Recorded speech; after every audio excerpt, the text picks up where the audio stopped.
রমজান মাস এলেই বিশ্বের নানা প্রান্ত থেকে লাখো ভক্ত ছুটে আসেন ইরাকের পবিত্র শহর নাজাফে।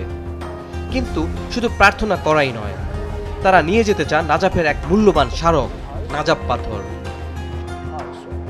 এই শহরের সবচেয়ে জনপ্রিয় স্মারকের মধ্যে রয়েছে মূল্যবান পাথর ও আংটি, বিশেষ করে নাজাফ পাথর, যা ইমাম আলী ইবনে আবি তালিবের মাজারের নিকটবর্তী এলাকা থেকে উত্তোলন করা হয়।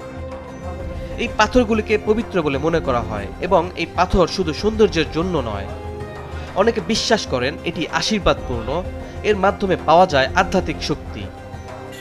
নাজাফের স্থানীয় স্বর্ণকার কারার আল ইয়াকুবি বলেন, নাজাফে আসা বেশিরভাগ দর্শনার্থী, তারা উপসাগরীয় দেশ ইরান বা ইউরোপ থেকে আসুক না কেন, তারা আমাদের কাছ থেকে নাজাফ পাথর কিনে নেয়। যেমন এই নাজাফ পাথরের আংটি, যা আমিরুল মোমিনিন এর পবিত্র আশীর্বাদ হিসেবে বিবেচিত। ওয়ালটন এখন দেশের সীমানা পেরিয়ে পৌঁছে গিয়েছে 50টিরও বেশি দেশে। ওয়ালটন, ঘরে ঘরে, বিশ্বজুড়ে। এক দর্শনার্থী নূর আল শাম্মিদি বলেন,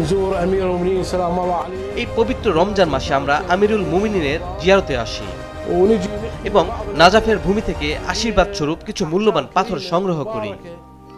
রমজানের এই সময়ে বাজারে নাজাফ পাথরের ব্যাপক চাহিদা লক্ষ্য করা যায়। তিনি আরো বলেন, আমরা এই ঐতিহ্য মেনে চলি কারণ এটি আমিরুল মোমিনিন ও নাজাফের পবিত্র ভূমির আশীর্বাদ বহন করে।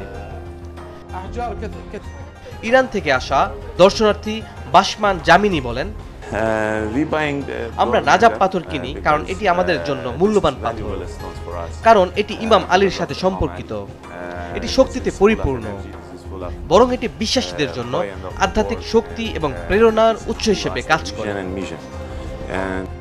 রমজান মাসে নাজাফ পাথরের চাহিদা বেড়ে যাওয়ায় স্থানীয় ব্যবসায়ীরাও এই সময় ব্যস্ত থাকেন।